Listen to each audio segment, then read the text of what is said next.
26년 2월 11일 새벽 기도에 오신 여러분을 주님의 이름으로 환영합니다. 오늘 우리가 함께 살펴볼 하나님의 말씀은 요한복음 4장 27절부터 42절의 내용입니다. 다만 오늘 성경 본문은 시간 관계상 오늘 설교의 핵심으로 말씀드리려고 하는 내용인 31절부터 34절까지만 제가 읽도록 하겠습니다. 제가 하나님의 말씀을 대신하여 낭독하도록 하겠습니다. 하나님의 말씀을 들으십시오.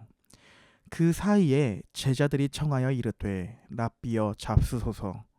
이르시되 내게는 너희가 알지 못하는 먹을 양식이 있느니라. 제자들이 서로 말하되 누가 잡수실 것을 갖다 드렸는가 하니 예수께서 이르시되 나의 양식은 나를 보내신 이의 뜻을 행하며 그의 일을 온전히 이루는 것이니라. 아멘. 오늘은 요한복음의 저작 의도대로 예수께서 자기 자신을 나타내는 이야기를 중심적으로 살펴보려고 합니다. 먼저 제자들은 예수님이 어떤 분이신지 구체적으로 알았을까요? 알지 못했습니다. 왜냐하면 오늘 우리가 읽지는 않았지만 본문의 27절에서 제자들은 예수님이 여자와 말씀을 나누는 것을 보고 놀라워하고 있기 때문입니다. 지금 우리 교회에서 교역자들이 권사님들과 대화를 나누는 혹은 여자 집사님들과 대화를 나누는 것을 놀라워하는 성도님들은 아무도 없을 것입니다. 그러나 오늘 본문의 제자들은 여자와 대화를 나누는 예수님을 보고 놀라워합니다. 이는 왜 그런 것일까요? 사실 제자들은 놀라워하는 것을 넘어서 속으로 우리 선생님 진짜 이상한 분이네 라는 생각까지 했을 것입니다. 왜냐하면 당시 사회에서 여자와 대화를 나누는 것은 시간 낭비라는 인식이 있었기 때문입니다. 유대인들은 랍비가 여자, 심지어 자신의 아내와도 많은 대화를 나누는 것 또한 시간 낭비라 생각했습니다. 랍비라면 여자와 대화를 할 시간에 토라 연구를 더 해야 합니다. 이러지 못할 경우엔 잠재적으로 게헨나, 즉 지옥에 떨어질 수도 있는 큰 악이라고 생각했습니다.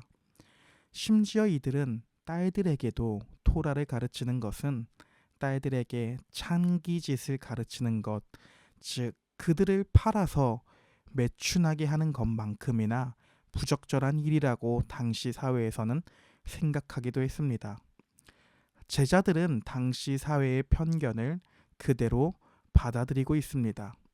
이는 결국 제자들은 자신들과 함께 동행하는 예수님이 아직도 누구인지 제대로 인식하지 못하는 것을 보여주고 있습니다.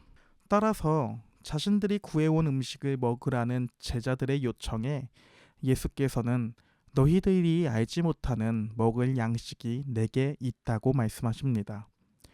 예수님은 지금 음식을 먹은 상태일까요? 음식을 잡수신 것이 없습니다. 심지어 물을 달라는 요청에 물도 건네받지 못한 걸로 보입니다. 그럼에도 예수님은 자신이 음식을 가지고 있다고 말합니다. 심지어 제자들도 알지 못하는 음식입니다. 예수님이 음식을 숨겨놓았던 것일까요? 따라서 제자들은 누가 예수님께 먹을 것을 가져다 주었지라는 반응을 보입니다. 그러나 예수님은 육적으로 먹는 음식을 말씀하신 것이 아닙니다. 이어서 예수님이 직접 말씀하시는 양식에 대한 설명이 오늘 본문의 34절에서 나옵니다. 우리 34절을 함께 읽어봅시다. 시작. 예수께서 이르시되 나의 양식은 나를 보내신 이의 뜻을 행하며 그의 일을 온전히 이루는 이것이니라.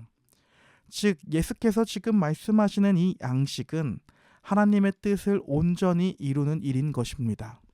이는 신명기 8장 3절의 말씀을 예수께서 친히 삶으로 성취하고 계신 것입니다. 제가 신명기 8장 3절의 하반절을 읽어드리겠습니다. 만나를 너에게 먹이신 것은 사람이 떡으로만 사는 것이 아니요 여호와의 입에서 나오는 모든 말씀으로 사는 줄을 너가 알게 하려 하심이니라. 예수님은 제자들에게 자기 자신이 어떤 분인지 교육해 주십니다. 예수께서 말씀하시는 자기 자신은 하나님의 말씀대로 순종하는 자기 백성을 구원할 분이다.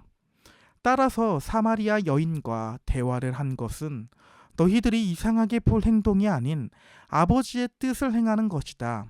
이젠 나로 말미암아 이루어지게 되는 하나님의 교회는 민족을 넘어서 또한 당시 사회의 풍토 즉 시대를 넘어서 이루어지고 있다라는 것을 제자들에게 보여주고 나타내고 교육하고 있는 것입니다. 따라서 예수님은 이러한 하나님의 일하심이 이루어지는 것이 육체적인 먹는 것보다도 훨씬 중요하다고 말씀하시면서 하나님의 뜻에 순종하고 있는 것을 보여주는 것입니다. 예수님은 제자들이 가져다 준 음식보다 더 큰 자양분과 배부름을 느끼시고 계신 것입니다. 실제로 예수님과 처음 대화했던 사마리아 여인은 예수님이 어떤 분이신지에 대한 인식이 생겼습니다.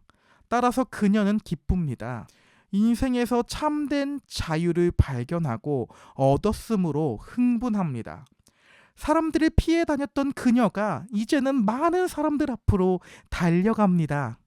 그렇게 자신에게 영원히 목마르지 않은 물을 주신, 자유를 주신 예수 그리스도를 증언합니다. 하나님의 일하심을 증언하고 있는 것입니다. 이제 많은 사마리아 사람들이 예수께로 나아옵니다. 그들은 예수님을 보고 예수님이 하시는 말씀을 들음으로 예수님이 참으로 세상의 구원자라는 것을 알게 되었다고 고백합니다. 사랑하는 여러분, 당시 사회에서 여자 그리고 사마리아 사람들은 유대인들에게는 하찮은 존재들이었습니다.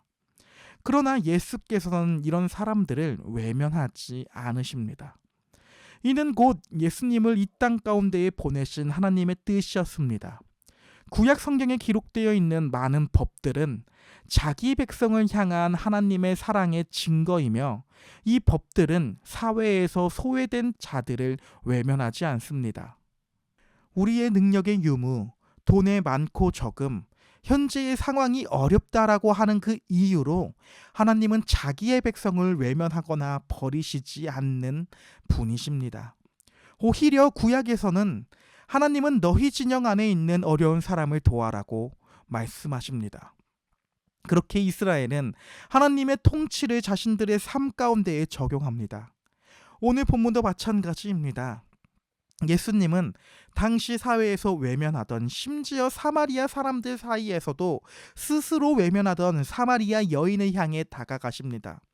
이는 파격적인 행동이 아니라 약자를 돌보라 하셨던 구약의 율법 정신을 온전히 완성하시는 구원자의 모습입니다. 동시에 예수님은 이런 여자와 왜 대화를 하십니까? 라는 편견 어린 시선을 가진 제자들에게도 나무라지 않습니다.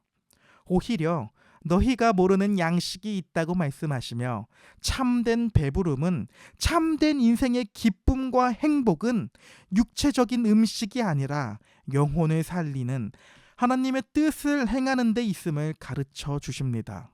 결국 우리의 인생에서 제일 중요한 것은 삼위일체 하나님이 우리가 살아가는 삶 가운데에 함께 하신다는 사실입니다. 성부 하나님은 성자 예수님을 보내십니다. 따라서 예수님은 이 하나님의 뜻대로 성부의 뜻대로 사마리아 여인과 대화합니다. 그리고 성부와 성자께서 보내시는 영으로 말미암아 요한복음 4장 23절에서 예수께서 말씀하신 대로 영과 진리, 영으로 예배하게 됩니다. 이러한 삼위일체 하나님이 우리와 함께 한다는 자부심을 가지고 오늘 하루의 삶도 잘 견디어 나가는 열린비전교회 성도들이 될 수 있기를 예수 그리스도의 이름으로 소망합니다. 기도하도록 하겠습니다. 하나님 아버지, 오늘 말씀을 통해 예수님의 참된 양식이 아버지의 뜻을 행하는 것임을 깨닫습니다. 눈앞의 현실과 편견에 갇혀 살았던 우리의 연약함을 용서하여 주시옵소서. 따라서 오늘 하루 나의 만족이 아닌, 우리의 만족이 아닌 하나님의 뜻을 온전히 이루어 드리려는 삶을 살게 하시고 우리와 동행하시는 삼위일체 하나님을 의지하며 만나는 이들에게 그리스도의 사랑을 전할 수 있는 열린비전교회의 성도들이 될 수 있도록 은혜를 베풀어 주시옵소서. 감사합니다. 예수님의 이름으로 기도합니다. 아멘. 주기도문으로 오늘 새벽 기도를 마치도록 하겠습니다. 하늘에 계신 우리 아버지여, 이름이 거룩히 여김을 받으시오며 나라의 임하옵시며 뜻이 하늘에서 이루어질 것 같이 땅에서도 이루어지리이다. 오늘날 우리에게 일용할 양식을 주옵시고 우리가 우리에게 죄 지은 자를 사하여 준 것 같이 우리의 죄를 사하여 주옵시고 우리를 시험에 들게 하지 마옵시고 다만 악에서 구하옵소서. 대개 나라와 권세와 영광이 아버지께 영원히 싸움나이다. 아멘.